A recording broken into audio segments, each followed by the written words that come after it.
जीवीची या जीवा प्रेम भावाची या भावा तुझ वाचुनी केशवा अनुनावडे जीवे अनुसरलिये अजून का नये वेगी आणावा गे सये प्राणू माझा सौभाग्य सुंदरो लावण्य सागरो बाप रखुमा देवी मरू श्री विठ्ठलू जीवीची या जीवा प्रेम भावाची या भावा तुझ वाचुनी केशवा अनुनावडे पंढरीनाथ महाराज की जय. माऊलींनी अनेक प्रकारचं वाङ्मय निर्माण केलं आपल्याला माहिती आहे. विश्वाचा अर्थ ज्या हृदयामध्ये सामावलेलं होतं नव्हे कैवल्याचा पुतळा प्रगटला भूतळा चैतन्याचा जिव्हाळा ज्ञानोबा माझा साधकांचा मायबाप दरुशने हरे ताप सर्वाभूती सुखरूप ज्ञानोबा माझा असं ज्या माऊलींचं वर्णन आमच्या संतांनी केलं ते ज्ञानराज योगियांचा राणा ज्ञानियांचा राजा असलेले ज्ञानोबा माऊलींनी आज आपल्याला या विरहिणी प्रकरणातल्या अभंगातून गोपीभाव व्यक्त केला आणि नावामध्येच भगवंताविषयीचा विरह व्यक्त केलाय. गोपीभावानी भगवान गोपालकृष्णाला किंवा त्यांच्या उपास्य दैवताला विठ्ठल परमात्म्याला ज्ञानराज माऊली आळवत आहेत. त्याच्या भेटीसाठी त्या कासावीस झालेल्या आहेत आणि म्हणून काय सुंदर गोड रचना केली बघा. वास्तविक विरहिणी हा प्रकार ज्ञानोबा माऊलींनी प्रथम सुरू केला आणि त्यानंतर अनेक संतांनी अनेक प्रकारच्या विरहिण्या भगवंताच्या विरहा अवस्थेमध्ये वर्णन केलेले आहेत किंवा लिखित केलेले आहेत. आणि अशा या विरहिणीमध्ये ज्ञानराज माऊली आज आपल्याला सांगतायत जीवीची या जीवा प्रेम भावाची या भावा. आम्हाला जी भगवत अनुभूती प्राप्त झाली भगवत प्राप्तीची अनुभूती मिळाली ती सामान्य जनांना मिळावी सर्वसामान्यांना त्या अनुभूतीचा आनंद चाखता यावा घेता यावा यासाठी संतांचं अंतःकरण कळवळलं. आम्ही जो रस ब्रह्मरस सेवन केला त्या ब्रह्मरसाचं पान सगळ्यांनाच करता यावं यासाठी संत कळवळले. बुडती हे जन न देखवे डोळा म्हणून कळवळा येत असे ही त्यांची जात होती म्हणून ते संत. आणि अशा संतांच्या मांदियाळीमधले प्रमुख परमपूजनीय भागवत धर्माचा पाया रचलेले ज्ञानराज माऊली आम्हाला खरा मार्ग काय आहे भगवत प्राप्तीचा हे सांगत असताना स्वतः अत्यंत अवघड उपासना केली आहे. निर्गुण निराकार परमात्म्याची उपासना माऊलींनी केली समाधी तत्वाचा स्पर्श केला. पण आम्हाला मात्र हरिमुखे म्हणा पुण्याची गणना कोण करी साधा मार्ग दिला उपासनेचा सोपा मार्ग दिला. आणि त्याही पलीकडे जाऊन निर्गुणाची उपासना करणारे ज्ञानराज आज सगुण परमात्मा का भेटत नाही मला म्हणून कासावीस होतात. विरहिणीची ही आर्तता याच्या अभंगामधनं माऊलींनी अत्यंत सुंदर व्यक्त केली आहे. शब्दार्थ थोडासा बघून आपण मग चिंतनाकडे जाऊ. जीवीची या जीवा प्रेम भावाची या भावा तुझ वाचुनी केशवा अनुनावडे. म्हणाले हे भगवंता हे गोपालकृष्णा हे विठ्ठला हे परमात्म्या तू माझ्या जीवाचा सुद्धा जीव आहे नव्हे तू मला माझ्या जीवापेक्षा सुद्धा प्रिय आहेस. तुझं वाचुनी केशवा अनुनावडे बस तुझ्याशिवाय मला दुसरा विषयच नाही. चिंतना करता विषय तो त्यांचा झाला नारायण. एकच विषय आम्हाला भगवत भक्तीचा फक्त तुझ्या आमच्या सर्व वृत्ती आमची सर्व कर्मेंद्रिय ज्ञानेंद्रिय ही तुझ्याशीच जोडलेली आहेत. तुझं वाचुनी केशवा अनुनावडे जीवे अनुसरलिये अजून का नये. माझा जीव भगवंता तुझ्या प्राप्तीसाठी केवढा कासावीस झालाय रे बाबा आता तरी ये अजून काय येत नाहीयेस. म्हणून माऊली गोपी भावामध्ये गेल्या आणि आर्त भावनेनी भगवंताला आळवतायत. का रे अजून येत नाही. आपल्या सख्यांना त्या सांगतात की वेगी आणावा प्राणू माझा वेगी आणावा गे सये प्राणू माझा. बरं का ग सख्यांनो त्या माझ्या प्राण सख्याला तुम्ही घेऊन या माझ्याकडे. असा आर्त भाव विरह भाव माऊली व्यक्त करतायत. आणि तो कसा आहे सौभाग्य सुंदरू लावण्य सागरू. माझ्या सौभाग्याचं माझं सौभाग्य एवढं मोठं आहे की त्या लावण्याचा लळा मला लागला. माझं सौभाग्य किती सुंदर आहे त्याचं काय वर्णन करावं. त्या लावण्याची कास मी धरली आणि असा तो विठ्ठल किंवा असा तो परमात्मा मला भेटावा म्हणून माझा जीव कासावीस होतोय. का कारण तो माझा जीवाचा जीव आहे जीवापेक्षाही तो मला प्रिय आहे. शब्दार्थ माऊली आम्हाला हा सांगतात पण त्या पलीकडचा अर्थ माऊलीनं आम्हाला सांगायचा आहे जीवीची या जीवा भगवंतांनी आम्हाला मनुष्यदेह घालून मनुष्यदेह रूपाने जन्माला घातलं. 84 लक्ष योनी मात्रांमध्ये मनुष्यदेह आम्हाला दिला. पण त्या देहाला किंमत कुठपर्यंत आहे श्रोते हो? त्या देहाला किंमत तोवरच आहे जोपर्यंत त्या देहामध्ये जीव आहे. त्या जीवाला आम्ही प्राणशक्ती असं म्हणतो किंवा ते आत्मतत्व चैतन्य शक्ती असं म्हणतो. मग त्या जीवातलं जे चैतन्य आहे ना, जी चेतना आहे, त्या चैतन्य शक्तीला माऊली म्हणतात की तू माझ्या जीवाचा सुद्धा जीव आहेस. तो आहे म्हणून आम्ही सगळे व्यवहार करतोय. तो जर निघून गेला तर माणसं म्हणतात उचला. या देहाला काहीच किंमत राहत नाही. जोपर्यंत ती प्राणशक्ती आहे तोपर्यंत देहाचे सगळे व्यवहार चालू आहेत. नाती गोती आप्तेष्ट मित्र परिवार घर बंगला पैसा अडका सगळं चालू आहे. कुठपर्यंत? जोपर्यंत तो आहे तोपर्यंत. तो निघून गेला की काय होतं? विवेक चूडामणीमध्ये भगवत पूज्य आद्य शंकराचार्य म्हणतात, देह स्त्री पुत्र मित्रानुचर हय वृषास्तोष हे दुर्ममेथम सर्वे स्वायुर्नयन्ति प्रथितमलममीमांस येह येते जीवन्ति येन व्यवहरन्ति पटवः येन सौभाग्य भाज्यः तं प्राणाधीशमन्तर्गतमृतममुं नैव मीमांसयन्ति. सद्गुरुनाथ महाराज की जय. तम प्राणाधीशम अंतर्गतम अमृतम अमुम नैव मीमांसयन्ति. तो प्राणाधीश सगळं सोडून निघून गेला या देहाला, तर हा जीव व्यवहार कसा करेल? या देहाची 3 चिमट्या राखच होणार आहे शेवटी. पण दुर्दैव असं आहे की आम्ही त्याला न ओळखता, माऊली म्हणते, या हृदयामध्ये मी रामू असता सर्व सुखांचा आरामू परिभ्रांतासी कामू विषयांवरी. कशाला भ्रांतचित्त आपण व्हायचं? तो भगवंत इथे आहे, त्याला दुर्दैवाने आम्ही ओळखत नाही आणि आम्ही सगळीकडे बाहेर सुख शोधण्याचा प्रयत्न करतो आणि वाट्याला येतं ते दुःख. आणि मग माणूस आयुष्यभर कणतच राहतो. आमचं काहीच चांगलं नाही या भावनेमध्ये अपेक्षा ठेवतो, आयुष्यभर दुःख वाट्याला येतं आणि मग सतत आम्ही गाऱ्हाणी गात राहतो, आयुष्याविषयी तक्रार करत राहतो. एक जण ब्रह्मचैतन्य महाराजांकडे गेला आणि महाराजांना म्हणाला, महाराज काय सांगू, मुलगा ऐकतच नाही म्हणाले. महाराज मंदस्मित केलं आणि त्याला म्हणाले, बाबा रे वय किती तुमचं आता? तो म्हणाला 70 वर्ष. महाराज सांगायचं बंद करा म्हणाले. आता आम्ही किती अपेक्षा ठेवतो आमच्याच आयुष्याकडून, आमच्याच नातेवाईकांकडून, आणि भगवंताकडे आम्ही गाऱ्हाणी गातो, तक्रारी करतो, वाट्याला येतं दुःख. जो सुखरूप आहे त्याच्याकडे आम्ही सुख मागायचं नव्हे, त्यालाच खरं तर संतांनी मागितलंय. आम्ही काय करतो माहितीये? आम्ही त्याच्याकडून सगळं मागतो पण आम्ही त्याला नाही मागत. कारण तो जर आम्हाला मिळाला तर भौतिक अशी केवढी मोठी तडजोड आम्हाला करावी लागेल. आम्हाला देव नकोय, आम्हाला देवाकडून सगळं हवंय. म्हणून माऊली म्हणतात की माझ्या जीवाचा तू जीव आहे, ती आतली चैतन्य शक्ती आहे ना, तिचा मला लळा लागलाय, तिच्यासाठी मी कासावीस झालोय. म्हणजे काय तर हे परमात्म्या, तुझ्यापासून माझा अंश, मी तुझाच अंश आहे ना, तर या आत्म्याचं त्या परमात्म्याशी मिलन व्हावं, बस एवढी माझी अपेक्षा आहे. जीवे अनुसरलीये अजून का नये, वेगी आणावा तो सये प्राणू माझा. आणि तो माझा भगवंत कसा आहे? सौभाग्य सुंदरू लावण्य सागरू. असा तो माझा भगवंत लावण्याचा सागर आहे, सौभाग्य सुंदरू असलेला परमात्मा, तो मला भेटावा ही माऊलींची अपेक्षा आहे. गोपी भावामध्ये या विरहावस्थेचं वर्णन माऊली आम्हाला या अभंगातून करतात ना श्रोते हो. किती श्रेष्ठ आहे गोपी भाव. भगवत प्राप्तीची तळमळ किंवा संत भेटीची ओढ जर इतक्या आर्ततेने आणि इतक्या तळमळीने लागत असेल ना, तर परमार्थ मार्गाचं ध्येय आमच्यापासून दूर मुळीच राहणार नाही, हे निश्चित आहे. आम्हाला 9 भक्ती प्रकार माहिती आहेत भागवतामध्ये. भक्त प्रल्हादानी हिरण्यकश्यपूला सांगत असताना 9विधा भक्ती प्रकारांचं वर्णन केलं. श्रवणम कीर्तनम विष्णू स्मरणम पादसेवनम अर्चनम वंदनम दास्यम सख्यम आत्मनिवेदनम. म्हणाले 9विधा भक्ती कुठल्या आहेत? आम्हाला सगळ्यांना माहिती. श्रवण भक्ती पहिली आहे. श्रवणम कीर्तनम विष्णू स्मरणम हे 9 प्रकार जरी आम्हाला भक्तीचे माहीत असले ना, तरी या पलीकडे जाऊन आज ज्यांचं चरित्र आपण ऐकणार आहोत ते मधुराद्वैताचार्य संत श्रेष्ठ श्री गुलाबराव महाराज यांनी भक्तीचे 16 प्रकार सांगितले हो.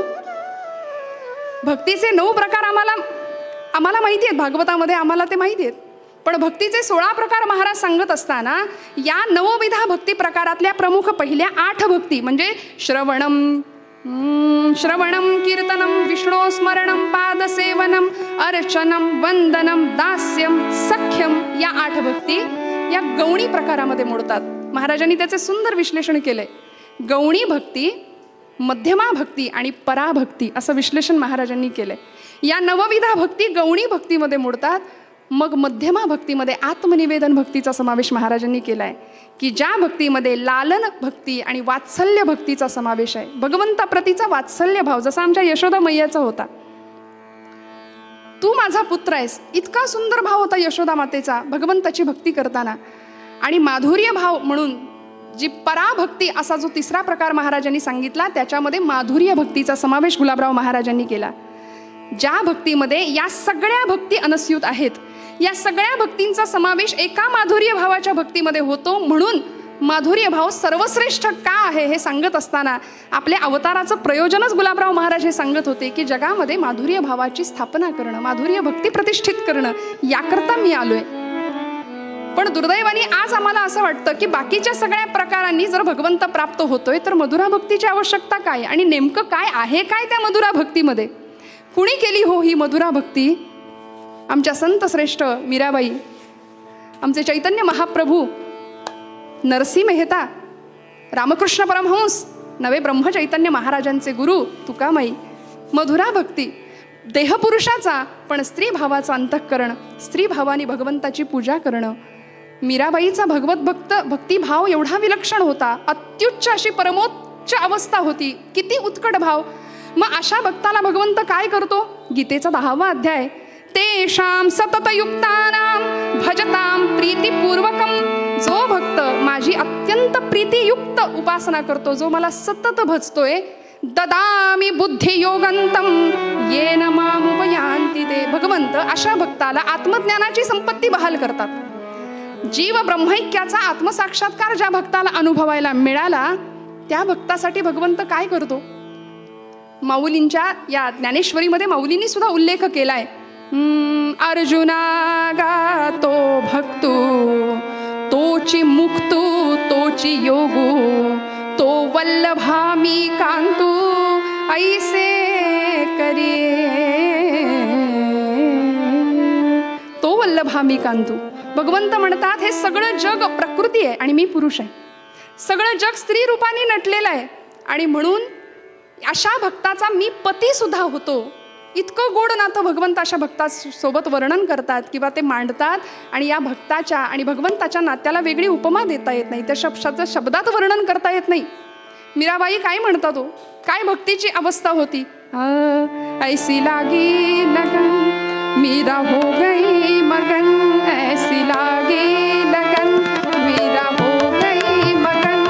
वो तो गली गली हरे गुन गाने लगी, ऐसी लागी लगन मीरा हो गई मगन. वो तो गली गली हरे गुन गाने लगी, ऐसी लागी.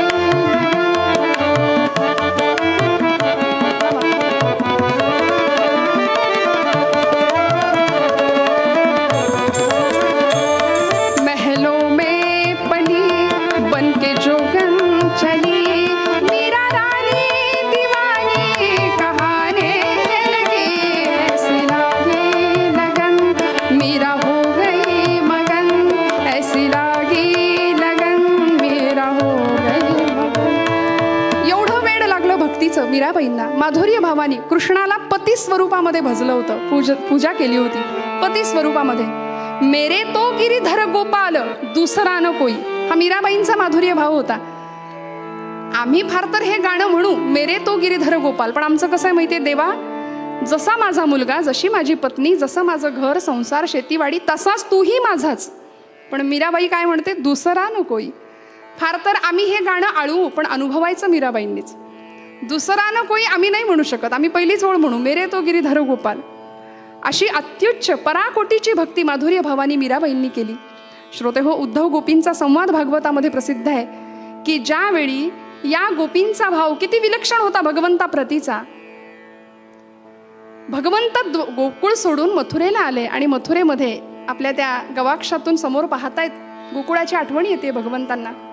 जीवे अनुसरलीये प्राणे, माऊली म्हणते, जीवे अनुसरली अजून का गा नये, वेगी आणावा तो सये प्राणू माझा.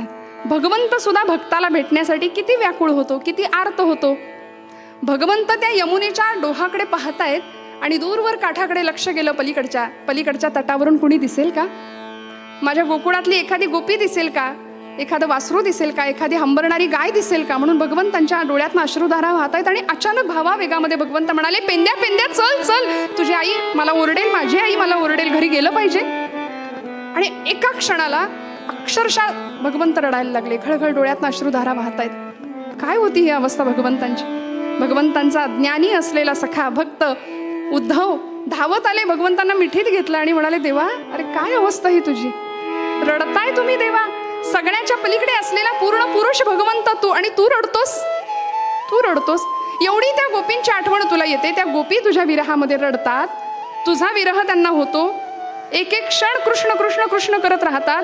अरे त्यांना सांगायचंच ना की मी कोण आहे, मी पूर्ण परब्रह्म आहे, पूर्ण पुरुष आहे, ही सगळी लीला केली होती, मी सांगायचं ना त्यांना, खरं ज्ञान त्यांना तू द्यायला हवं होतं. भगवंत मनात विचार करतात, हीच संधी आहे. चालेल म्हणाले, उद्धवा असं कर ना, तूच जा ना, आणि तूच माझ्या गोपींना भक्तीपेक्षा ज्ञान कसं श्रेष्ठ हे तूच पटवून सांग. आणि उद्धव निघाले. जाताना भगवंतांनी आपली कपडे परिधान करायला दिली होती उद्धवाला. भगवंतांचं रूप आणि गुण सुद्धा अगदी तसेच. इतका प्रिय सखा भगवंतांचा, ज्ञानी भक्त होता पण प्रेम भक्ती जवळ नव्हती. म्हणून या उद्धवानी रथामध्ये स्वार होऊन गोकुळाच्या दिशेने प्रस्थान केलं.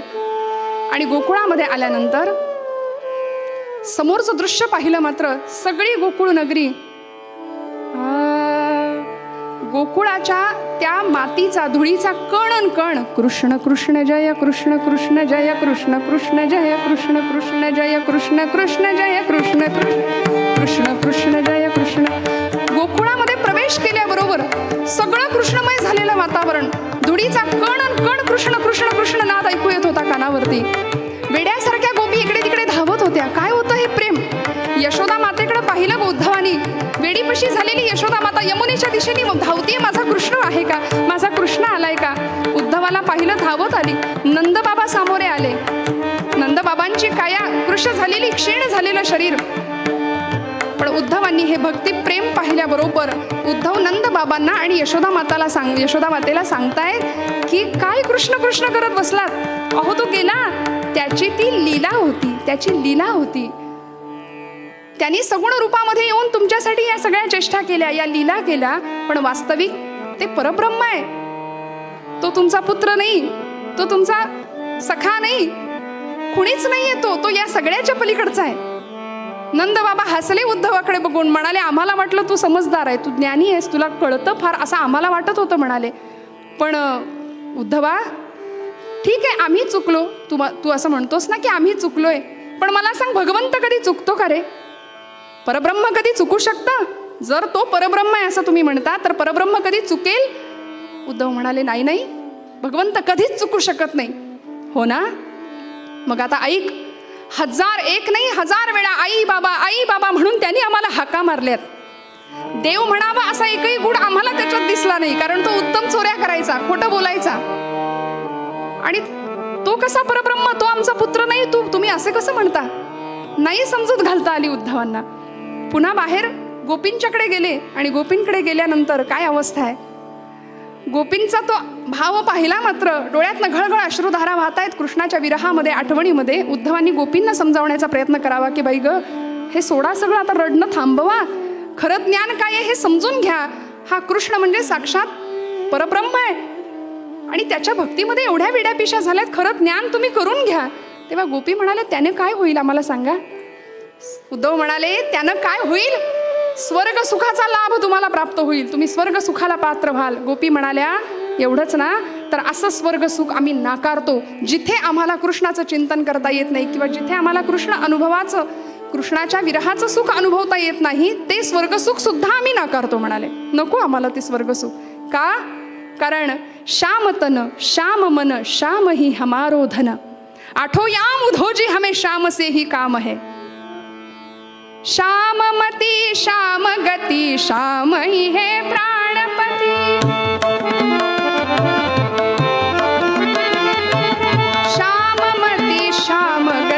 श्याम ही है प्राणपति श्याममती श्यामगति श्याम ही है प्राणपति आठों याम उधोजी हमें श्याम से ही काम है श्याममती श्यामगति श्याम ही है प्राणपति उधोजी तुम भये बोरे पाती लेकर आये दोरे सुर जोग कहा राखे यहाँ रोम रोम राम है. तूच आमचा निरोप कृष्णाला जाऊन सांग की आम्ही त्याच्या आठवणीमध्ये आनंदात आहोत. कृष्ण नाही असं म्हणायला नावाला सुद्धा जागा शिल्लक नाही. आमच्यामध्ये कृष्ण नाही, आमच्या रोमरोमामध्ये कृष्ण भरून उरलाय. काय सांगता तुम्ही की भक्तीपेक्षा ज्ञान श्रेष्ठ आहे? नव्हे, आम्ही ज्या भावाने भगवंताची भक्ती करतो ना ती श्रेष्ठ आहे. म्हणून ज्ञानराजांनी सुद्धा मी म्हटलं ना, निर्गुण उपासक असलेले ज्ञानराज माऊली सुद्धा सगुण भगवंतांचा विग्रह बघायला मिळावा, अनुभवायला मिळावा म्हणून ज्ञानोत्तर भक्तीची कास धरली. आणि ज्ञानोत्तर भक्ती किंवा पराभक्ती, माधुर्य भक्ती तिलाच म्हणायचं की जिथे अद्वैताचा साक्षात्कार भक्ताला झालाय. मी आणि तू वेगळे नाही हे कळालंय. नामदेव महाराजांना कळालं होतं ना, पांडुरंग आणि मी दोन नाही एकच आहे. पण तरी सुद्धा पांडुरंगा जेवणारे बाबा, जेवणारे बाबा, त्याच्यापासून वेगळं होऊन भक्ती करण्यामध्ये जो आनंद होता. आणि भक्ती सुद्धा कशी निर्हेतुक. कारण आम्ही जी भक्ती करतो ना ती कुठल्या ना कुठल्या हेतूसाठी असते. कुठला ना कुठला स्वार्थ आमच्या भक्तीला चिकटलेला असतो. म्हणून भगवंत प्रेम आमच्यापासून दूर दूर दूर जातं. आणि ते प्रेम जर प्राप्त व्हावं असं वाटत असेल तर आम्हाला या सगुणाची पूजा ते अधिष्ठान समोर ठेवून करावं लागेल. म्हणून संतांना आम्हाला सगुण पूजा द्यावी लागली. भगवतपूज्य आद्य शंकराचार्य ज्यावेळी वृंदावनाची परिक्रमा करायला गेले, खरं तर द्वैतवादांचा ज्यांनी पाडाव केला, अद्वैत मताचा पुरस्कार करणारे शंकराचार्य, ब्रह्मसत्यं जगन्मिथ्या असा मिथ्यावाद मांडणारे आद्यगुरु शंकराचार्य, त्यांनी द्वैतमतवाद्यांचा पाडाव केला. पण जेव्हा वृंदावनात आले आणि भगवंतांचं ते रूप पाहिलं त्यावेळी मुखातनं स्तोत्र बाहेर पडलं, कृष्णाष्टक. भजे व्रजैक मंडणम समस्त पाप खंडणम.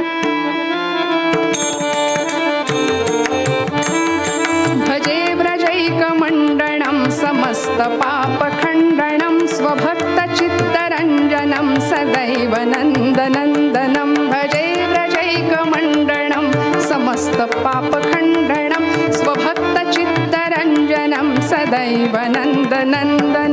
सुपिच्छ गुच्छ मस्तकम सुनाद वेणुहस्तकम. सुपिच्छ गुच्छ मस्तकम सुनाद वेणुहस्तकम. अनंग रंग सागरम नमामि नंद बालकम. भजे व्रजैक मंडणम.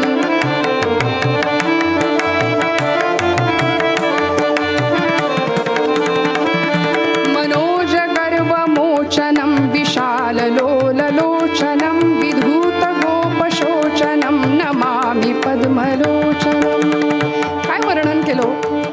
अशा सगुण रूपाचं वर्णन शंकराचार्य करतात का? कारण ही सगुण पूजा श्रेष्ठ आहे. या सगळ्या महात्म्यांना हे कळालं म्हणून ज्ञानापेक्षा भक्ती श्रेष्ठ आहे. आणि अशी भक्ती, असा भक्तीतला माधुर्य भाव आम्हाला केव्हा कळेल? आज दुर्दैवानी ज्ञानी असलेले लोक सुद्धा मधुरा भक्तीची टिंगल करतात. पण हा मधुरा भाव जगामध्ये प्रतिष्ठित करण्याकरता गुलाबराव महाराजांचा अवतार कसा झाला आणि त्या अवताराचं प्रयोजन काय होतं, त्या अवतारामध्ये त्यांनी नेमकं केलं काय, बघूया उत्तर भागामध्ये. हाच आशय मनात राहावा म्हणून ज्ञानराजांचा हा गोड विरहिणी प्रकरणातला अभंग. जीवीची या जीवा प्रेम भावाची या भावा तुझं वाचुनी केशवा अनुनावडे. जीवीची या जीवा प्रेम भावाची या भावा.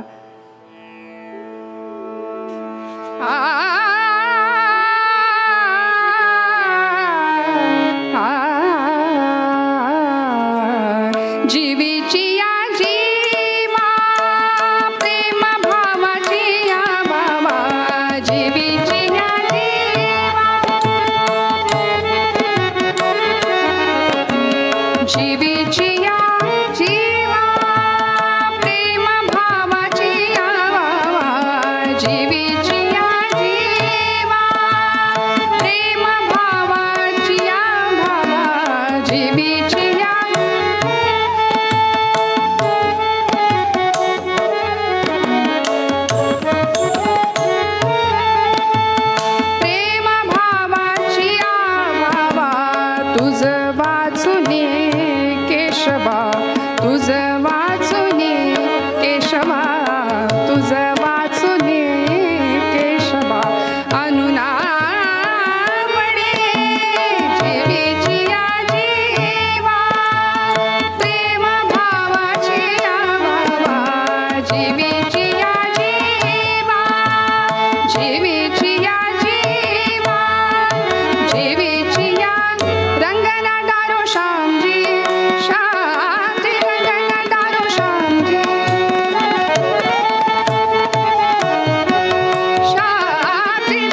ज्ञानदेव तुकाराम पंढरीनाथ महाराज की जय. नमस्कार मंडळी. कीर्तन जुगलबंदी परिवार आणि तीर्थाटन यांच्या संयुक्त विद्यमाने सादर होणारा कृष्ण कथा रसरे हा कीर्तन महोत्सव. या महोत्सवाचा आजचा पहिला दिवस आहे. आपण गेला काही काळ सौ रोहिणीताई परांजपे यांचं अतिशय सुश्राव्य असं कीर्तन ऐकत आहोत. मध्यंतराच्या वेळामध्ये मी आपल्यासमोर आलेली आहे ती काही 2 गोष्टी करण्याकरता. सगळ्यात पहिल्यांदा तर हा कीर्तन महोत्सव सुरुवातीच्या कीर्तनात जाहीर केल्याप्रमाणे आजपासून सुरू होतो आहेच. या कीर्तन महोत्सवाकरता आम्हाला जे कीर्तनकार लाभलेत ते एक एक करत कृष्णाच्या अनेक लीलांचं गुणांचं वर्णन करणार आहेत आणि त्यातलंच आजचं हे पहिलं कीर्तन पुष्प. रोहिणीताईंना सगळ्यात पहिल्यांदा या महोत्सवात आपण आलात याकरता मी मनापासून तुमचे आभार मानते.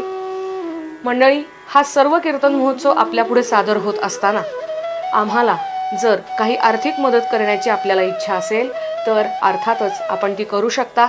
याकरता ज्या स्क्रीनवर आपण हे कीर्तन ऐकत आहात त्या स्क्रीनवरती आपल्याला एक UPI नंबर दिसेल.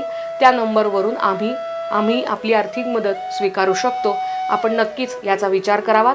आज जसं हे सुंदर कीर्तन आपण ऐकतो आहोत तसंच उद्याचंही कीर्तन इतकंच सुश्राव्य आणि अतिशय अभ्यासपूर्ण असं आहे. उद्या या कीर्तनमालेमध्ये आपलं दुसरं कीर्तन पुष्प गुंफणार आहेत सौ अवंतिकाताई टोळे या कीर्तनकार.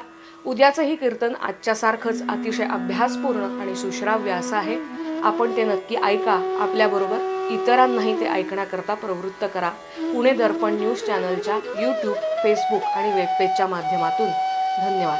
कथेच्या नियमानुसार थोडा वेळ हरिनामस्मरण, सगळ्यांचा आवाज येऊ द्या.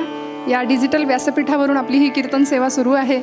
आपण घर बसल्या हाताने टाळी वाजवा, मुखाने नाम घ्या, गोड आवाजामध्ये भगवंताचं भजन करूया. श्री कृष्ण गोविंद हरे मुरारे, हे नाथ नारायण वासुदेव. हरे मुरारे, हे नाथ नारायण वासुदेव. श्री कृष्ण गोविंद हरे मुरारे, हे नाथ नारायण वासुदेव.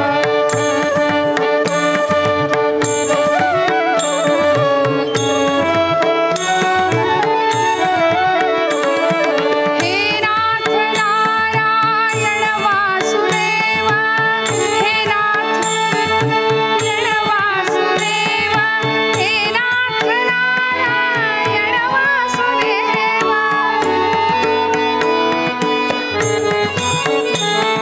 श्री कृष्ण गोविंद हरे मुरारे, हे नाथ नारायण वासुदेव. श्री कृष्ण गोविंद हरे मुरारे, हे नाथ नारायण वासुदेव.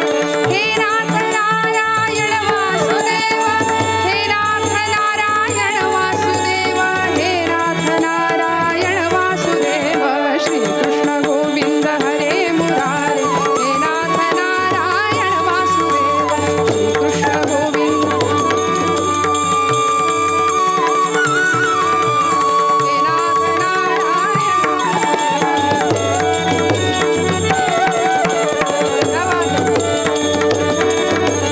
हे नाथ नारायण वासुदेव. श्री कृष्ण गोविंद हरे मुरारे, हे नाथ नारायण वासुदेव, हे नाथ नारायण वासुदेव, हे नाथ नारायण वासुदेव. गोपाल कृष्ण भगवान की नमः. पार्वती पते हर हर हर महादेव. जय जय रघुवीर समर्थ मंगलमूर्ती मोरया. आजी आजी महा दोस्ता आले जेवायले, बघ तरी त्याला जेवायला तर वाढ. कोण आलंय म्हणून आजी बघतीये. जेवणार आहे सख्या, जेवणार आहे. तुझ्या आवडीची भाजी केलीये असं म्हणतोस, रोजच जेवण आहे. अरे तरी पण जेव, मी भरवतो ना तुला, आता कर खरं. आजी माझ्या दोस्ताला भाजी फार आवडते बरं, त्याला जेवायला तर वाढ, त्याला भाजी तर वाढ. आजीला काही कळे ना की हा 5-6 वर्षाचा अंध असलेला बालक कुणाशी बोलतोय. जेवायला बसलाय, समोर कुणीच दिसेना. घरातल्या सगळ्या मंडळींना प्रश्न पडायचा की हा लहान पोर कुणाशी बोलतोय तरी कुणाशी, कुणाला घास भरवतोय. आणि घरातल्या लोकांनी त्याला विचारावं, बाबा रे कोण आलंय तुझ्यासोबत जेवायला, कोण आहे तुझ्या समोर. तर त्या 5-6 वर्षाच्या बाळाने उत्तर द्यावं, आजी बघ ना किती गोड दिसतोय, किती गोड दिसतोय. हातामध्ये गोड बासरी घेऊन बसलाय, गोड बासरीचं वादन करतोय, कानामध्ये कुंडल आहेत, पायामध्ये वाक्य आहेत. आणि असा तो भगवंत कपाळाला चंदनाचा टिळा लावून आलाय माझ्या समोर. आजी तुला दिसत नाही का माझा कृष्ण कसा आहे. अगं किती सुंदर दिसतो ते बघ तरी. रूपे सुंदर सावळा गे माये, रूपे सुंदर सावळा गे माये, सावळा गे माये. आजी बघ तरी ग, मी घास भरवतोय आणि तो आ करतोय, काय गोड दिसतोय. मला असं वाटतंय की वृंदावनातून इकडे चाला की काय थेट हातामध्ये बासरी घेऊन. सावळा गे माये, रूपे सुंदर सावळा गे माये, सावळा गे माये. वेणू वाजवी वृंदावना, वेणू वाजवी वृंदावना, वृंदावना गोधने सारिकाये, सावळा गे माये, रूपे सुंदर सावळा गे माये, सावळा गे माये. या लहान बाळासोबत अगदी या 5-6 वर्षाच्या वयामध्ये हा मुलगा कृष्णाचं सानिध्य अनुभवत होता. कुणालाच दिसणारं न दिसणारं ते परब्रह्म त्याच्या समोर बसून जेवत होतं. काय असेल हे गुण, काय अलौकिक युगपुरुष सत्पुरुष होता तो. कोण होता श्रोते हो. सगळ्यांना प्रश्न पडायचा की साक्षात भगवान गोपाल कृष्ण याच्या समोर बसून अन्न ग्रहण करतोय, याला सानिध्य अनुभवायला मिळतंय. कोण आहे तरी कोण हा, काय असावं हे गुढ, काय अतर्क्य घडत होतं घरामध्ये. श्रोते हो, कुणाची कथा ऐकतोय आपण. 19व्या शतकाच्या उत्तरार्धामध्ये भारतामध्ये असं एक चमत्कारिक अलौकिक विभूतिमत्व जन्माला आलं की ज्या विभूतिमत्वानी भारताच्या वैदिक धर्माच्या पुनरुत्थानाचा मंत्र हातामध्ये घेतला, वसा हातामध्ये घेतला, त्याचं पुनरुज्जीवन करण्याचा अट्टहास करताना नवजागरणाचा अट्टहास केला आणि ज्ञानोत्तर भक्तीचा डिंडिम भूतलावर पिटण्यासाठी हा महात्मा सज्ज झाला होता. कोण होतं ते. विदर्भ प्रांती पवित्र ग्रामी,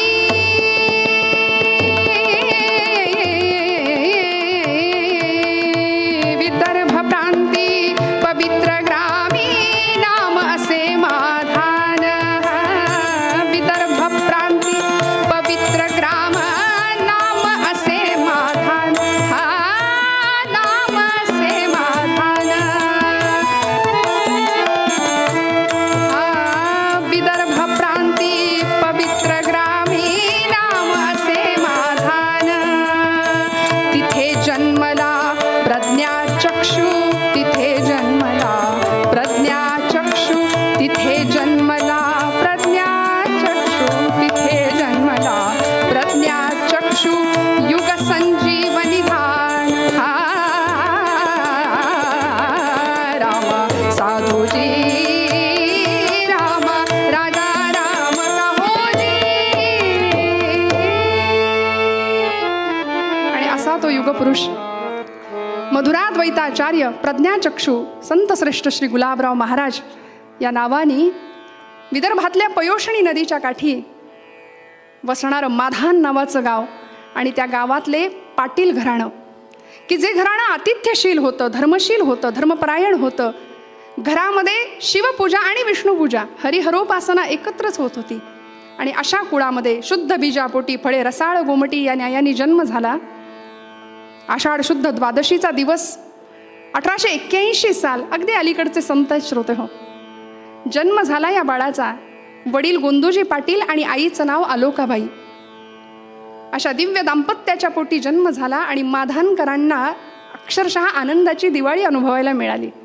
माधानकरांच्या वाड्यामध्ये गोकुळीचं सुख लोकांना अनुभवायला मिळालं. माधानच्या प्रत्येक घराघरामध्ये साखर वाटली गेली. बाळ जन्मला, बाळ कृष्ण जन्मला. काय आनंद होता. बाळ जन्मला, बाळ कृष्ण जन्मला, बाळ जन्मला, बाळ कृष्ण जन्मला. आनंदी आनंद आनंद झाला, आनंदी आनंद आनंद झाला. बाळ जन्मला, बाळ कृष्ण जन्मला.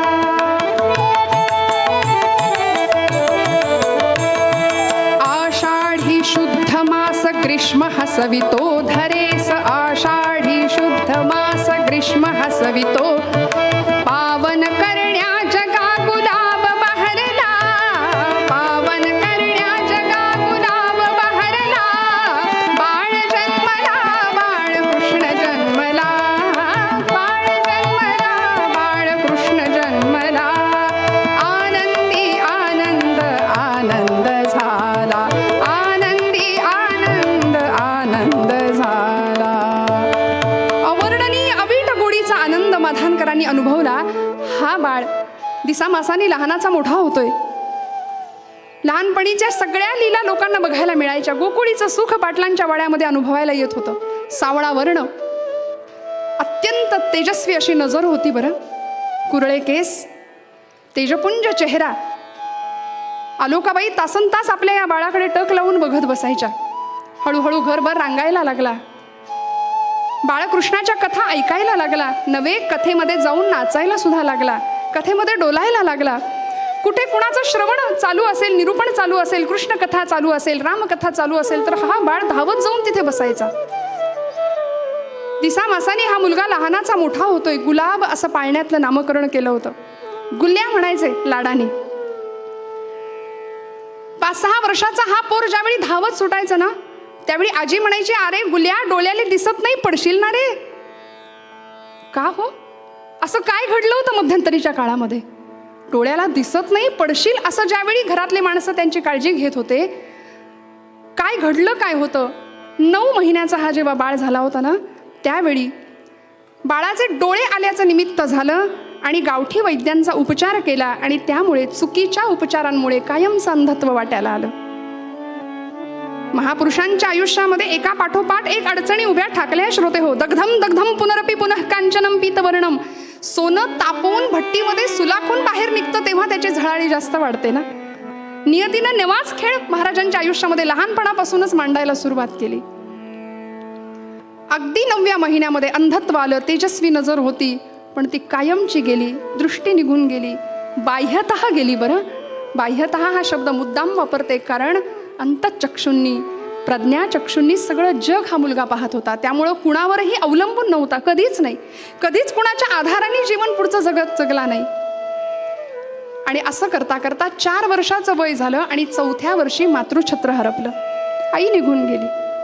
बाळंतपणाच्या आजाराने आई निघून गेली. आणि अशा आंधळ्या असलेल्या पोराला आईचं छत्र नाहीये, मग अशा मुलाला कोण सांभाळणार? कोण सांभाळणार? तर या मुलाला आलोकाबाईंच्या माहेरी, म्हणजे माधानपासून जवळच असलेलं लोणी टाकळी नावाचं गाव, तिथे पाठवलं. आजीला बाई म्हणायचा. आणि या आजीबरोबर राहत असताना पुढचा काळ अत्यंत सुंदर गेलाय महाराजांचा. हा गुल्या आजीकडे अनेक प्रकारचे हट्ट करायचा. लोणीमध्ये अनेक सवंगडी त्याला मिळाले, अनेक सवंगडी मिळाले. त्या सवंगड्यांबरोबर गोपाळकाला करावा. देऊळवाड्याजवळ असलेल्या पूर्णा नदीच्या पात्रामध्ये मनसोक्त डुंबावं. गावामध्ये फिरणाऱ्या माकडांच्या मागे वाकुल्या दाखवत फिरणं, गिल्ली दांडू खेळणं, हुतुतू, आटापाट्या, सुरपारंब्या सगळे खेळ तरवेज. आणि त्याचबरोबर लहान वयामध्ये ध्यान साधना, नामस्मरण, या सगळ्यांची विशेष गोडी या बालकाला होती. त्यामुळे याचं असामान्यत्व लोकांच्या लक्षात आल्यापासून राहिलं नाही. बरं, अलौकिक होतं बालपण सुद्धा. कारण या गुलाबाचं बालपण कधी संपलंच नाही. याला तारुण्याचे काटे कधी आले नाहीत. विश्वचालकाच्या ठिकाणी अनेकविध नात्यांनी त्यांनी आपलं नातं प्रस्थापित केलं होतं. वृद्धापकाळी येणारं अंधत्व त्याला कधीच आलं नाही. काय होतं हे अलौकिक चरित्र, काय होतं हे अलौकिक विभूतिमत्व. आजी बरोबर वास्तव्य करत असताना लोणी टाकळीमध्ये राहिले. पण काही दिवसांनी 5व्या-6व्या वर्षी आपल्या वडिलांनी, गोंदोजी पाटलांनी गुलाबला आपल्या स्वगृही परत आणलं. माधानला पाटलांच्या वाड्यावर गुलाब राहू लागला. आणि आल्याबरोबर घरामध्ये विलक्षण परिस्थितीला सामोरं जावं लागत होतं. याचं कारण वडिलांनी म्हणजे गोंदूजी पाटलांनी द्वितीय विवाह केला होता. अलोकाबाईंच्या निधनानंतर दुसरा विवाह केला. भागीरथीबाई नावाची पत्नी घरामध्ये आणली. पण ही भागीरथी म्हणजे महाराजांच्या आयुष्यामध्ये कैकईची भूमिका बजावणारी ठरली हो. लहानपणापासून आधीच दृष्टी गेलेली, आईचं छत्र हरपलेलं आणि त्यानंतर अशा सावत्र आईच्या जाचाला सामोरा जाणारा हा बाळ दिसामासाने मोठा होतोय, अनेकविध अनुभवांना सामोरा जातोय. पण त्याच वेळी ज्ञानपिपासू वृत्ती वाढीस लागली, ज्ञानतृष्णा वाढीस लागली. ज्ञानाची भूक इतकी वाढत गेली की जे काही मिळेल ते स्वाहा होत गेलं, जे काही मिळेल ते अंतःकरणामध्ये ठासत गेलं. गावातल्या काही निवडक मंडळींकडून अनेक ग्रंथांचं वाचन तो ऐकायचा कानाने. कुणाला तरी तो वाचवून दाखवायला लावायचा, वाचून दाखवायला सांगायचा. कुणी वाचन केलं तर ते अतिशय मन लावून श्रवण करायचं, विश्लेषणात्मक त्या गोष्टींचा अभ्यास करायचा. अत्यंत दुर्मिळ असलेले ग्रंथ, हरिविजय असू दे, पांडव प्रताप असू दे, या ग्रंथांचं संकलन करायचं, जवळ ठेवायचे. आणि असा छंद लागला की डोक्यावरती एक ग्रंथ पेटी बनवली. त्या पेटीमध्ये अनेकविध प्रकारचे ग्रंथ घेतले आणि हा बालक, हा युगपुरुष डोक्यावरती पेटी घेऊन गावोगाव फिरायचा ग्रंथ गोळा करण्यासाठी, योग्य अधिकारी माणसांकडून ते ग्रंथ श्रवण करण्यासाठी, त्या ग्रंथांचा विश्लेषणात्मक अभ्यास करण्यासाठी. आणि ही ज्ञानतृष्णा इतकी वाढत गेली, हळूहळू स्वयंस्फूर्त काव्य प्रतिभेचा बहर यायला लागला. शेजारी कोणी जात्यावर दळण दळतंय असं वाटायला लागलं की धावत तिकडे जावं. कृष्ण भक्तीची लालसा मनामध्ये उत्पन्न होत होती. मी सांगितल्याप्रमाणे अगदी लहान वयापासून कृष्णाचं सानिध्य हा महात्मा अनुभवत होता. त्यामुळे जात्याची घरघर कानावर आली की धावत जावं, तिथल्या त्या एखाद्या सौभाग्यवती स्त्रीबरोबर, एखाद्या महिलेबरोबर जात्यावर दळण दळायला सुरुवात करावी. आणि दळण दळत असताना काव्य प्रतिभेला उधाण यायचं. दळण दळा या सखे निसून घेई ग, दळण दळा या सखे निसून देई ग, जेविना कृष्ण माझा, जेविना कृष्ण खडा न लागो काही ग, जेविना कृष्ण खडा न लागो काही ग, दळण सुख कर एका श्रीकृष्णासाठी ग, दळण सुख कर एका श्रीकृष्णासाठी ग, जेविना कृष्ण खडा न लागो काही ग, हो जेविना कृष्ण खडा न लागो काही ग. जात्यावर गोड आवाजामध्ये ओव्या गाव्यात. आणि असा हा गुलाब लहानाचा मोठा होतोय. स्वयंस्फूर्त काव्य प्रतिभेला उधाण यायचं, अनेक प्रकारचं साहित्य हातातून निर्माण होत होतं. आणि त्याच वेळी वडील गोंदूजी आणि काका राघोजी काका या दोघांनी मिळून त्याचं वाढतं वय लक्षात घेतलं, परमार्थातली त्याची गोडी लक्षात घेतली. आणि हा जर याच मार्गाला कायमचा लागला तर आपला प्रपंच कसा करणार, गावाची पाटीलकी कशी संभाळणार याची चिंता लागलेल्या या दोघांनी, काका आणि वडिलांनी, गुलाबराव महाराजांचा अगदी 10व्या-12व्या वर्षी विवाह निश्चित करायचं ठरवलं.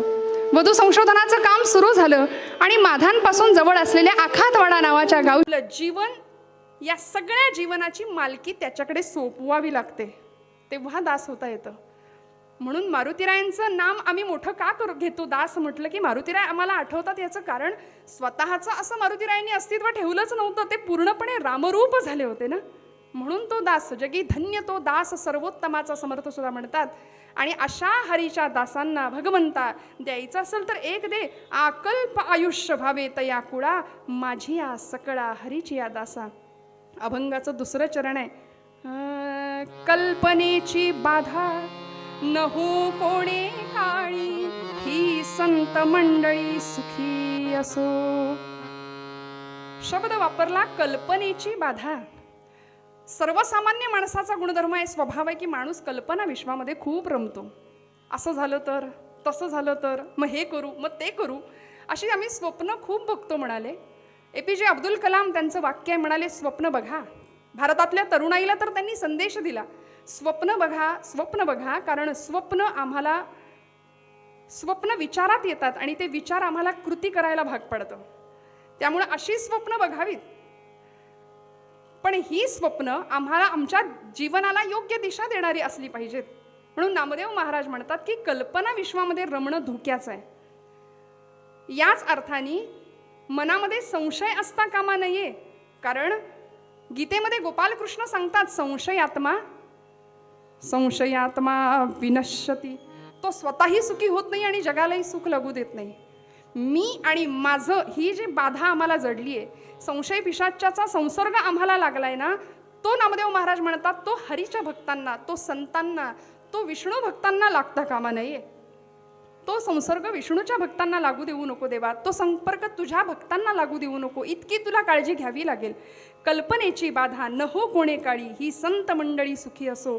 आणि म्हणून वरदान मागितलं, देवा सर्व सुख दे, सगळ्या संतांना सुखात ठेव.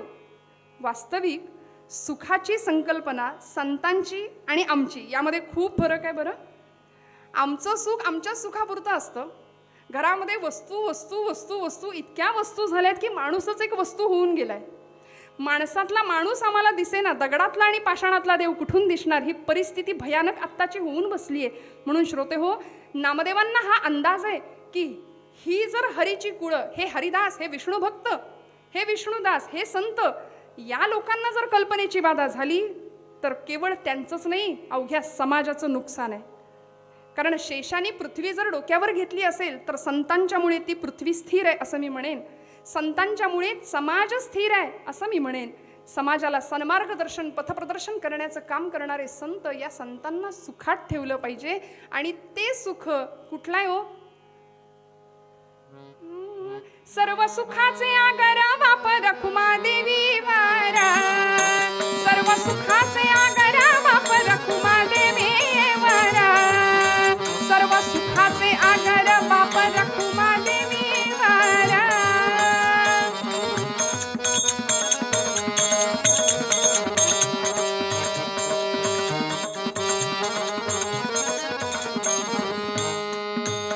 तो हा विठ्ठल बरमा, तो हा माधव बरवा, तो हा विठ्ठल बरवा, तो हा माधव बरवा, तो हा विठ्ठल बरवा, तो हा माधव बरवा, तो हा विठ्ठल बरवा, तो हा माधव बरवा. सर्व सुखाचे आगर बाप रखुमा देवी बरू. संतांनी सर्व सुख मागितलंय. नामदेवांनी याच संतांसाठी सर्व सुख मागितलं. ही संत मंडळी सुखी असो, कारण सगळं सुख तिथे होतं त्या विटेवर. ते सावळं परब्रह्म पंढरपुरामध्ये, पंढरीचे सुख नाही त्रिभुवनी. सगळ्या संतांनी मानलं, पण आमचं सुख नको त्या व्यर्थ सुखाच्या मागे आम्ही धावतो आणि वाट्याला येतं ते दुःख. आणि आमच्या दुःखाचं कारण समर्थांनी सांगितलं ना, मी करता ऐसे म्हणसी तरी तू दुःखी होशी, श्रीराम करता म्हणता पावसी, यश कीर्ती प्रताप. आमचं करते पण सगळं जे आम्ही स्वतःकडे घेतो ना, ते त्याला देऊन टाकता आलं पाहिजे, तेव्हा दास होता येईल.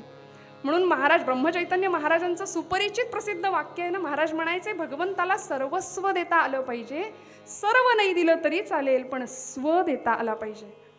आज आमचं झालंय असं मी माझं ही जी आम्हाला कल्पनेची बाधा जडली आहे, हा संशय आमच्या मनामध्ये निर्माण झालाय. आणि त्या संशयामुळे आम्ही भ्रमात अडकलो.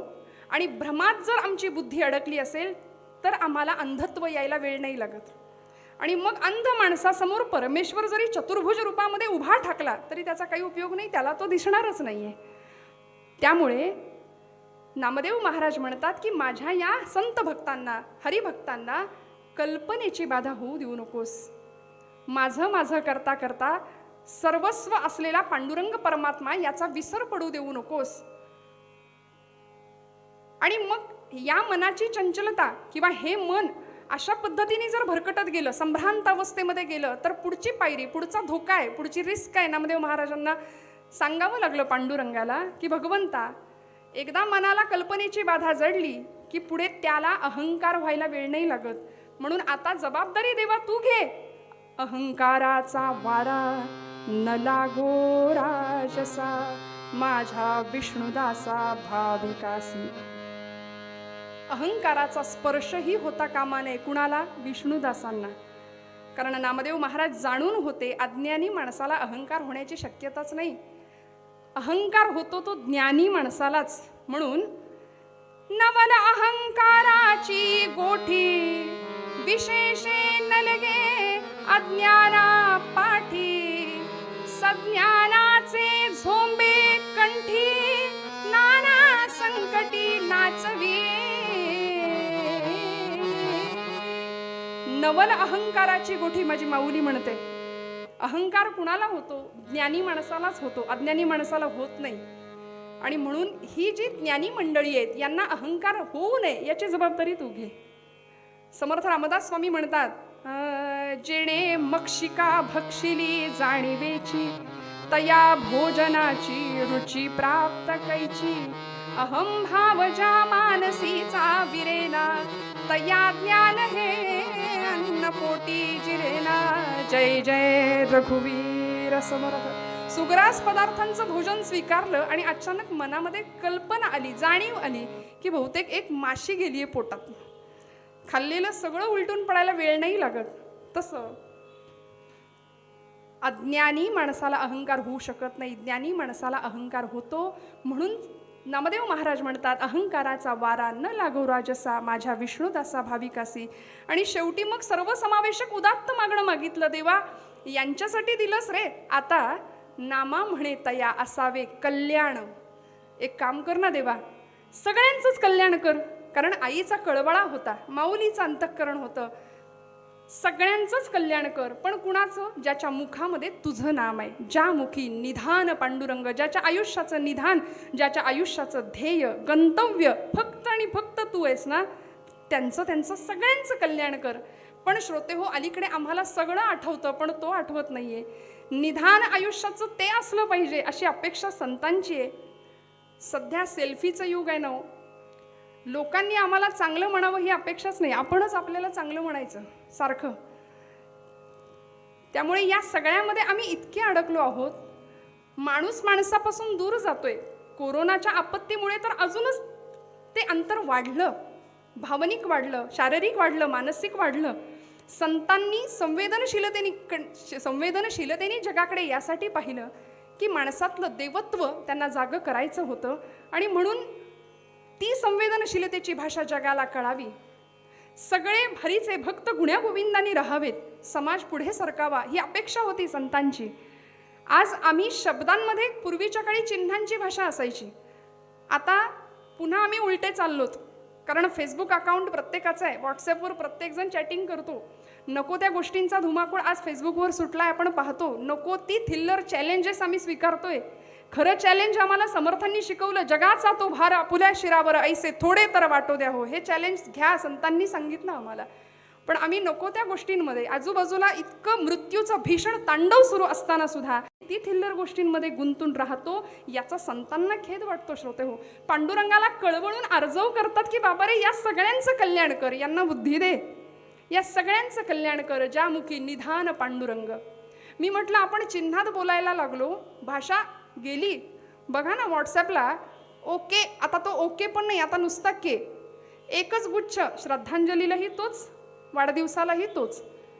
आम्ही सीमित झालो आणि जगामध्ये सगळीकडं दिसतंय ते मर्यादे पलीकडचं जीवन दिसायला लागलं. स्नेहाचा पदर, नात्याची कदर नाही राहिली. आणि म्हणून कीर्तन आहे श्रोते हो, म्हणून कीर्तन आहे. नामदेवांनी कीर्तनाच्या माध्यमातून हीच भक्तीची पताका जनमानसामध्ये रुजवली. आणि आज याच कीर्तनाच्या माध्यमातून समाज तरला तर तरू शकेल ही खात्री आहे संतांना. म्हणून अशा संतांना, अशा हरिभक्तांना, अशा हरिदासांना देवा तू मोठं कर. त्यांना अहंकाराचा वारा लागू देऊ नकोस, त्यांना कल्पनेची बाधा होऊ देऊ नकोस. आणि ज्याच्या ज्याच्या मुखामध्ये तुझं नाम आहे त्यांचं सगळ्यांचं कल्याण कर पांडुरंगा. हे उदात्त मागणं नामदेव महाराज पूर्वरंगामध्ये आपल्या मूळ पदामध्ये अभंगामध्ये सांगतात. हे निधान कुणासमोर होतं, हे ध्येय कुणी समोर ठेवलं? एकमेव कृष्णचंद्र परमात्मा, एकमेव पंढरीश पांडुरंग. एवढंच निधान समोर ठेवून आयुष्यामध्ये जी अवतीर्ण झाली होती, जिने अवतार घेतला होता त्याच परब्रह्मामध्ये मिसळण्यासाठी, तिने कशा पद्धतीने त्याला प्राप्त करून घेतलं उत्तर भागामध्ये बघूया. पूर्वरंगात इथेच थांबते.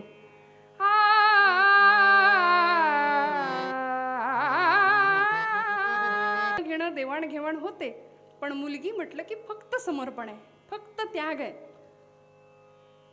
कारण कुठलीही मुलगी कितीही जरी वय झालं तरी सुद्धा कन्यादान करताना लग्न मांडवामध्ये, विवाह मंडपामध्ये ढसढसा रडलेला बाप कधीच विसरू शकत नाही, कधीच विसरू शकत नाही. आणि असा हा भीष्मक राजा, सगळं काही सुंदर होतं, पण तरी सुद्धा चिंता होती की माझ्या रुक्मिणीचं कसं होईल. इतकी सुंदर आहे, रूपवान आहे, गुणवान आहे, तर तिला कसा वर मिळेल या चिंतेमध्ये असलेला भीष्मक राजा. 5 मुलं आहेत, वर्णन केलं. रुक्म्यग्रजो रुक्मरथो रुक्मबाहुरनंतरः रुक्मकेशी रुक्ममाली रुक्मिण्येषा स्वसा सती. 5 भावांच्या पाठीवर ही जन्माला आलेली साक्षात अंबा, साक्षात लक्ष्मी, त्या परब्रह्माचीच माया पुन्हा एकदा त्या ब्रह्माला प्राप्त करून घेण्यासाठी जन्माला आलेली. जन्म झाला.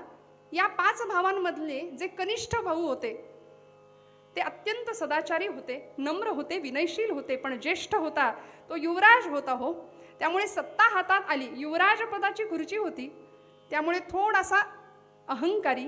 आणि याहीपेक्षा आई वडील कितीही संस्कारी असले, कितीही संस्कार प्रदान करणारे असले तरी सुद्धा मूल घरातून बाहेर पडल्यानंतर आजूबाजूला कुठली चौकडी आहे त्यामध्ये सुद्धा प्रकार असतात. आपल्याकडे त्या चौकडीला नाव आहे प्रसिद्ध. बरं, या रुक्मीला जे मित्र भेटले होते, तो मगध सम्राट जरासंध, चेदिनरेश, शिशुपाल, पौंड्रक, शाल्ब, हे सगळे त्याचे मित्र, वक्रदंत, हे जर सगळे मित्र असतील तर सुधारण्याची शक्यताच नव्हती. आणि अशा वेळी हा रुक्मी अत्यंत गर्विष्ठ, पित्याची आज्ञा कधीच पालन न करणारा, आणि या 5 भावांमधली ही सगळ्यात धाकटी मुलगी म्हणजे रुक्मिणी कोण होती, कशी होती हो. कवी वर्णन करतात. विदर्भ नृपनंदिनी सगुण सुंदरी भीमकी, रती ही तुलता तिच्या पदन खास वाटे फिकी, धरुनी अवतार ये परम मंगला श्रीरमा, विवाह परिसातीचा सकल घालवी जो श्रमा. पंढरीनाथ महाराज की. म्हणाले रुक्मिणी स्वयंवर या विवाहाचं किंवा या आख्यानाचं श्रवण जरी केलं तरी आमचे सगळे श्रम निघून जातात. म्हणून आजचं हे मागणीपर कीर्तन आणि त्याच अनुषंगाने स्वयंवर आख्यान घेण्याचा मानस केला. नाथांनी सुद्धा रुक्मिणी स्वयंवराचीच रचना केली याच कारणासाठी की आमचे सगळे श्रम, सगळे ताप, दुःख नाहीशी व्हावीत. आणि अशी ही रुक्मिणी उपवर झालेली आहे. नवस केलाय जगदंबेकडं की आई जगदंबे, तू सुद्धा तपश्चर्येच्या जोरावरती इच्छित वर पाहून घेतलास, तसं तुझ्या आशीर्वादाने या जन्मात मला हवा तोच पती, कोण जो योगियांना सुद्धा दुर्लभ आहे, थोर मोठाले ऋषी महंत संत मुनी ज्याला मिळवण्यासाठी तपश्चर्या करतात, तो मला प्राप्त व्हावा. हा नवस केला. आणि दिवसामागून दिवस जात आहेत. भीष्मक राजाचा दरबार भरलेला आहे. दरबारामध्ये राजाच्या सिंहासनावर राजा उपस्थित आहे. छत्र चामरं ढळली जात आहेत. अष्टप्रधान मंडळ आपापल्या मानाप्रमाणे दरबारामध्ये बसलेलं आहे. आणि अशा वेळी राजाची ही अत्यंत लाडकी कन्या रुक्मिणी शेजारी आहेच. सगळं काही, प्रत्येकाच्या चेहऱ्यावर आनंद आहे, सगळे खुश आहेत. पण अशा वेळी भीष्मक राजा चिंतेत आहे फक्त या कारणासाठी की रुक्मिणीचं कसं होईल, रुक्मिणीला वर कोण मिळेल, कसा असेल, कसा दिसेल. आणि याच वेळी या राजदरबारामध्ये एक अत्यंत तेजस्वी, तेजपुंज, वेदशास्त्र पारंगत ब्राह्मण उपस्थित झाले. कीर्तिनामा द्विजराजसभे आला, कीर्तिनामा द्विजराजसभे आला, कीर्तिनामा द्विजराजसभे आला.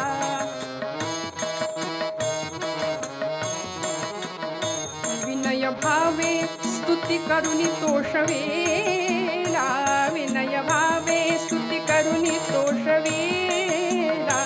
कृष्ण शौर्याते गान करण्यारे, कृष्ण शौर्याते, कृष्ण शौर्याते गान करण्यारे. रुक्मिणीचे ते हृदय मुग्ध झाले, रुक्मिणीचे ते हृदय मुग्ध झाले. तो कीर्तिनामा ब्राह्मण राजाच्या दरबारामध्ये आलेला आहे. राजाने यथोचित सत्कार केला, स्वागत केलं, सन्मान केला. आणि कीर्तिनामा हा वेदाभ्यासी होता. त्यांनी विचारलं, राजे हो, आपल्या चेहऱ्यावर चिंतेची रेष स्पष्ट दिसतीये, काय कारण आहे? भीष्मक राजे म्हणाले की हो मुनिवर, खरं आहे, आपण ओळखलं. मी चिंताग्रस्त आहे आणि चिंतेचं कारण हे काय? म्हणाले, जवळच बसलेलं आहे माझी रुक्मिणी. कीर्तिनामा म्हणाले की ही रुक्मिणी त्रैलोक्यामध्ये सुंदर आहे. तिच्या सौंदर्याची चर्चा सगळीकडे आम्ही ऐकतो आहोत. रतीपेक्षाही सुंदर असलेली ही रुक्मिणी, हिच्या विवाहासाठी आपण जर एवढे चिंतातूर असाल ना, तर मी एक सांगतो. आत्ताच द्वारकेहून आलोय. पृथ्वी पर्यटन करणारे होते कीर्तिनामा. आत्ताच द्वारकेहून आलोय. हिला साजेसा नवे, हिला आणि फक्त हिलाच साजेसा असलेला वर नुकताच बघून आलोय. कोण? अहो कोण म्हणून काय विचारता? त्याचं गुणवर्णन, त्याचं रूपवर्णन, त्याचं कीर्तिवर्णन किती आणि काय सांगू, किती आणि काय सांगू.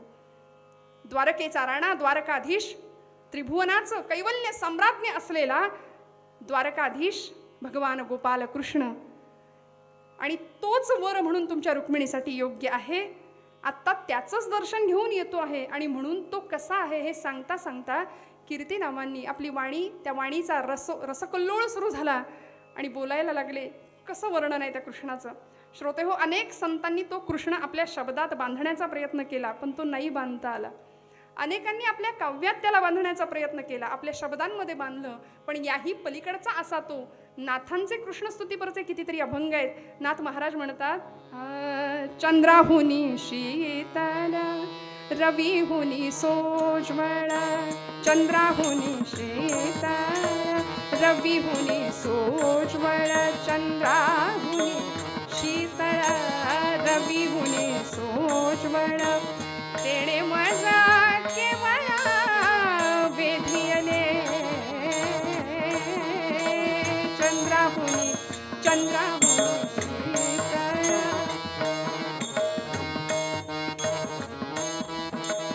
सावळा देखियला नंदाचा नंदन, राजस सुकुमार मदनाचा पुतळा.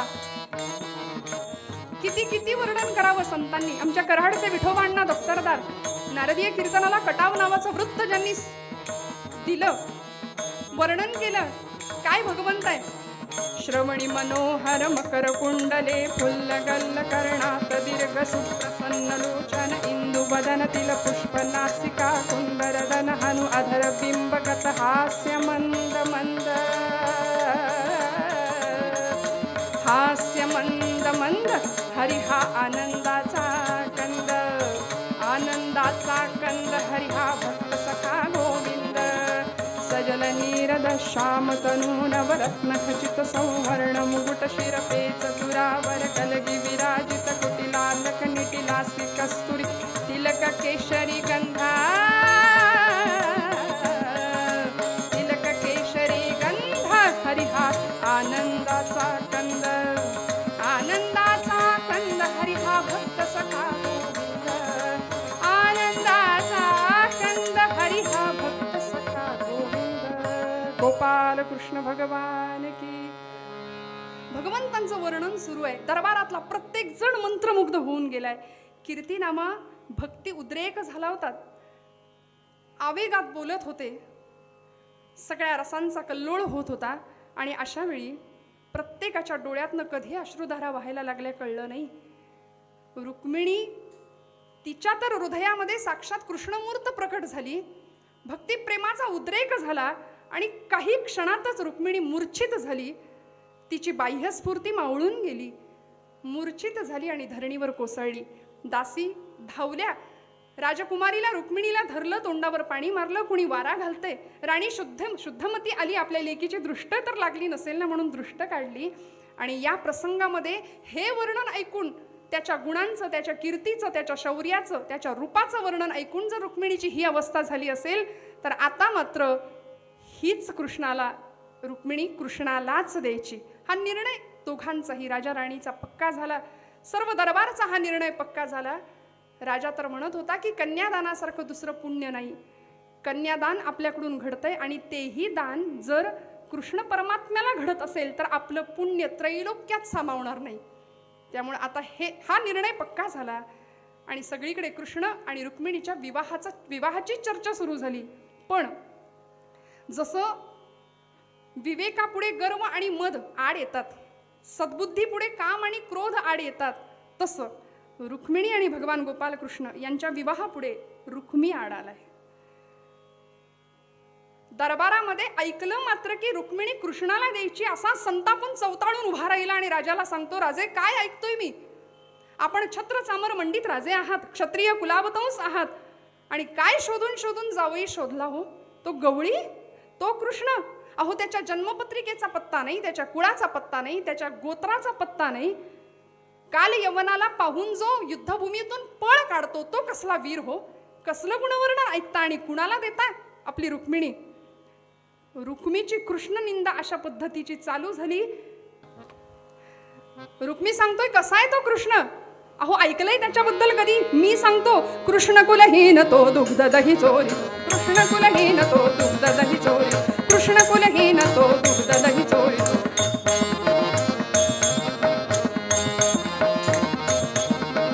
कृष्ण कुलहीन तो दुग्ध दही चोरितो, खिल्लरे राखितो गवळियांची, खिल्लरे राखितो गवळियांची, कृष्ण कुलहीन तो दुग्ध दही चोरितो.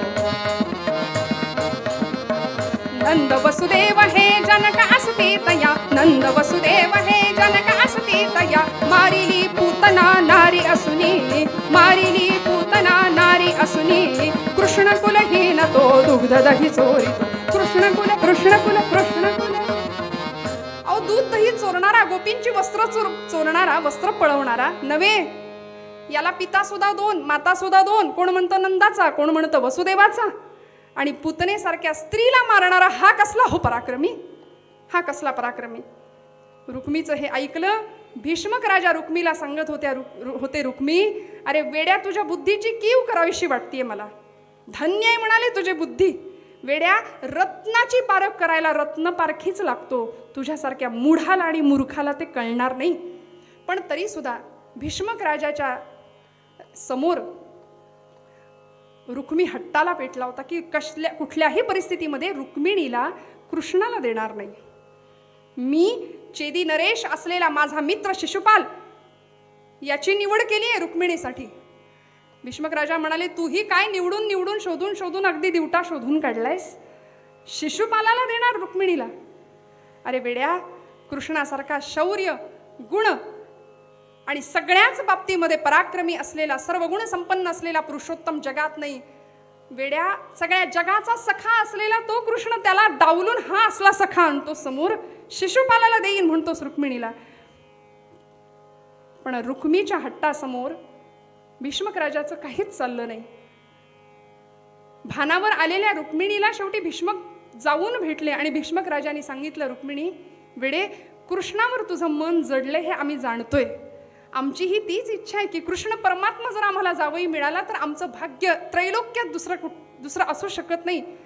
त्यामुळे रुक्मिणी, आज रुक्मी आपलं ऐकायला तयार नाहीये, तो त्याच्या मार्गाने जातोय. पण वेडे, तू थांबू नकोस. कृष्णाला प्राप्त करून घेण्याचा तुझा मार्ग तुला शोधावा लागेल. माझा पूर्ण आशीर्वाद आहे तुला. भीष्मकांनी रुक्मिणीची समजूत काढली.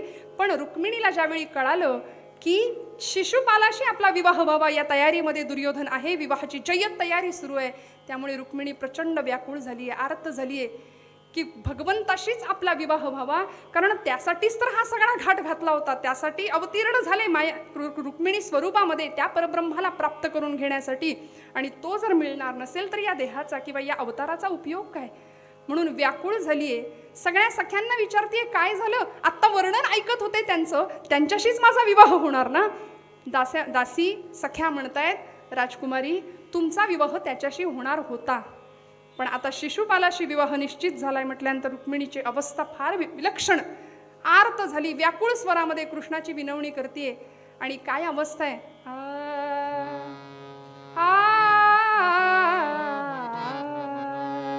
कृष्ण सखा रमला मम मनी, कृष्ण सखा रमला,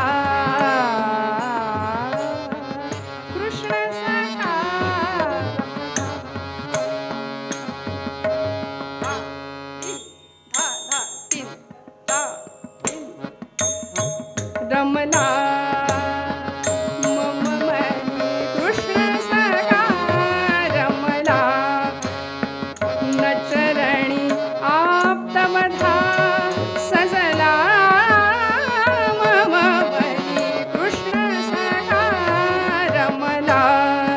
रमदा रमदा रमदा. रुक्मिणीची ही अवस्था सगळ्यांना कळत होती, पण रुक्मी हट्टाला पेटलेला. सगळ्यांना निमंत्रणं धाडली सुद्धा, पालख्या, रथ, घोडे, हत्ती, मेणे आणायला पाठवलं आणि जबाबदारीने याची खबरदारी घेतली की द्वारकेला कुठल्याही पद्धतीचं निमंत्रण पोहोचता कामा नये. पण रुक्मिणीने त्या क्षणी तातडीने निर्णय घेतला. राज्याचे कुलपुरोहित असलेले सुदेव यांना बोलावून घेतलं. वेदशास्त्र संपन्न सदाचरणी वेदाभ्यासी असलेले सुदेव धावत आले. राजकुमारीची सगळी परिस्थिती समजून घेतली, तिची व्यथा, तिची ती व्याकुळता अनुभवली, पाहिली आणि म्हणाले, रुक्मिणी काळजी करू नकोस, मी नक्की आणतो कृष्ण परमात्म्याला. अगं माझं जन्मोजन्मीचं भाग्य आज फळाला आलंय. का? कारण योग्यांना दुर्लभ असलेला तो परमात्मा, त्याचं सगुण साकार रूप आज मला तुझ्या निमित्ताने भेटायला बघायला मिळणार आहे. रुक्मिणी माते, तुझीच खरं तर माझ्यावर अनंत कृपा आहे, अनंत उपकार आहेत.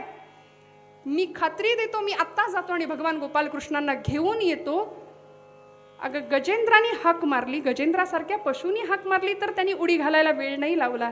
तो आला, तुझी तर हाक तो नक्कीच ऐकेल, काळजी करू नकोस. फक्त त्याला जाऊन काय सांगू तेवढं सांग म्हणजे झालं. रुक्मिणी सांगतेय, महाराज आपण श्रेष्ठ आहात, आपण विद्वान आहात, वेदाभ्यासी आहात, तेव्हा तिकडे जाऊन काय बोलायचं हे आपणच ठरवा. सुदेवांनी सांगावं, अगं वेडे, माझी विद्वत्ता, आमची विद्वत्ता एखाद्या वटवृक्षासारखी असते, विस्तीर्ण असते, पण त्याला सुवासिक फुलं नाही आहेत. जग आसमंत उजळून टाकणारं एखादं फूल आमच्या या वटवृक्षाला येऊ शकत नाही, पण मोगरीच्या वेलीला एखादं सुंदर मोगऱ्याचं फूल आलं ना की तो आसमंत उजळून निघतोच. माझ्या या विद्वत्ता प्रचूर बोलण्याचा तिथे काहीच उपयोग नाही. तुझा भाव, तुझी आर्तता, तुझी श्रद्धा तिथपर्यंत पोहोचेल असं काहीतरी कर आणि असं काहीतरी लिही. रुक्मिणीने लिहायला घेतलं श्रोते हो, आणि जगाच्या इतिहासातलं पहिलं लिखित प्रेमपत्र अवतरलं. धवल रेशमी पत्रावरती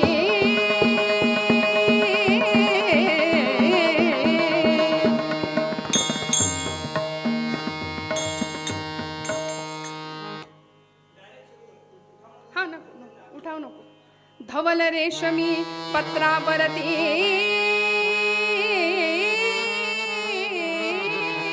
धवल रेशमी पत्रावरती केशरी रंगे लिहिले.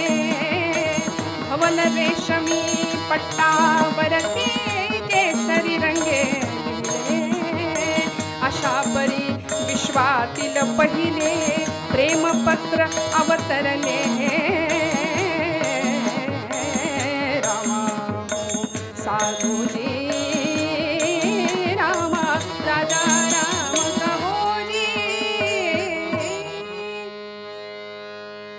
अशा वस्त्रावरती केशराच्या रंगाने लिहिलं रुक्मिणीने. भागवतामधले 7 श्लोक प्रसिद्ध आहेत. भगवंताचं वर्णन करावं. श्रुत्वा गुणान भुवन सुंदर शृण्वतान्ते निर्विश्य कर्ण विवरैर्हरतोंगतापम रूपम दृशं दृशिमताम अखिलार्थलाभम त्वय्यच्युता विशति चित्तम पत्रपम मे. गोपाल कृष्ण भगवान की तव रूप कीर्ती ऐकोनी मन माझे तल्लीन झाले. तव रूप कीर्ती ऐकोनी मन माझे तल्लीन झाले. देवा आसनी भोजनी शयनी त्वध्यान मनी असे भरले. होईन दासी चरणांची कधी ऐसे होऊन गे. बर का, मम बंधू रुक्मिया वैरी मम बंधू रुक्मिया वैरी सन्मित्र चैत्य अधिकारी शिशुपाला देऊ केले. नवरी मी शिशुपालाला नवरी मी शिशुपालाला नवरी मी श्रीकृष्णाला नवरी मी शिशुपालाला नवरी मी श्रीकृष्णाला. आणि रुक्मिणीच्या या पत्रामध्ये तिची विद्वत्ता होती, तिची श्रद्धा होती, आर्तता होती, विवेक होता आणि आर्जवही होतं, विनंतीही होती. या सगळ्या भावनांचा कल्लोळ त्या पत्रामध्ये नव्हे, रुक्मिणीचं हृदयच जणू काही दिसलं भगवंतांना. सुदैवांनी भगवंतांना पत्र देण्याआधीची सुदैवांची अवस्था विलक्षण होती. श्रोते हो, बघत राहिले. दृष्टी देखो न मन मोहना, सगळं देहभान हरपलं. गोपालकृष्ण समोर गेले. कार्य काय ते विसरे ब्राह्मण. भगवंत जवळ आले, गदगदा हलवलं, म्हणाले काय, कोण आपण, कशासाठी आला आहात, इथे येण्याचा हेतू काय हे तू मला सांग म्हणाले. कशासाठी आलात? आणि मग भानावर आले. मग पद्माक्षीचे पत्र काढून पद्मनाभा हाती दिधले. भगवंतांनी त्या पत्राचं वाचन करावं. कधी डोळ्यातनं अश्रुपत्रावर ओघळला ते भगवंतांना सुद्धा नाही कळालं. रुक्मिणीच्या सांगण्यानुसार गुप्त मार्गाने भगवंत निघाले. सुदैवाला पुढे पाठवून दिलं आणि दारुकाला रथ सज्ज करण्यास सांगितलं. मागे बलराम दादा सैन्य घेऊन तयार होतेच आणि भगवंत स्वतः रथ घेऊन रुक्मिणीने सांगितल्या पद्धतीने कुंडिनपुरापासून काही अंतरावर असलेलं जगदंबेचं मंदिर, त्या मंदिराच्या महाद्वारापर्यंत यायचं भगवंतांची तयारी झाली. द्वारका ते कुंडिनपूर एका रात्रीत अंतर भगवंतांनी काढलं. इकडे दिवस उजाडला तशी सगळी विवाहाची तयारी, विवाहाचे विधी सुरू झाले. शिशुपाल तर आनंदात मस्तीत होता स्वतःच्या. आणि अशा वेळी रुक्मिणीची अवस्था, कधी येतील परमात्मा, कधी येतील गोपालकृष्ण म्हणून वाट पाहतीये. सख्यांना दासींना घेऊन अंबेच्या मंदिरामध्ये आलीये. जगदंबेच्या समोर पूजा साहित्य ठेवलं, मनोभावे नमस्कार केला. सर्व मंगल मांगल्ये शिवे सर्वार्थ साधिके शरण्ये त्र्यंबके गौरी नारायणी नमोस्तुते. आई, अगं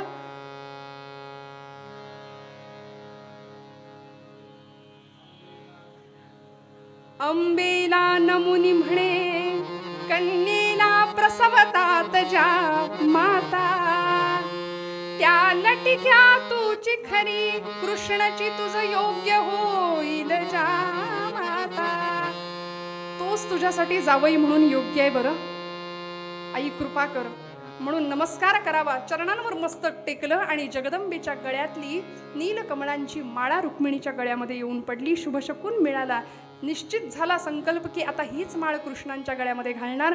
म्हणून वळडी माघारी तसे गोपालकृष्ण समोर रथामध्ये उभे असलेले, सज्ज असलेले दिसले. रुक्मिणी रथामध्ये चढण्यासाठी भगवंतांनी स्वतः आपला हात दिला. रुक्मिणी रथामध्ये चढली आणि खऱ्या अर्थी ज्यासाठी हा सगळा अट्टाहास होता ते परब्रह्माचं आणि त्या मायेचं मिलन झालं. रुक्मिणीने भगवंतांच्या गळ्यामध्ये ती पुष्पमाला अर्पण केली.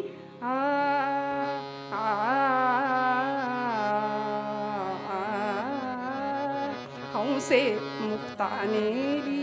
रुक्मिणी स्वयंवराची ही आर्या मालकंसमध्ये जर गायली नाही तो आगाऊपणा ठरेल. कारण अनेक पूर्वजांनी, अनेक ज्येष्ठ कीर्तनकारांनी हे इतकं अजरामर करून ठेवलंय. हंसे मुक्तानेली, हंसे मुक्तानेली, हंसे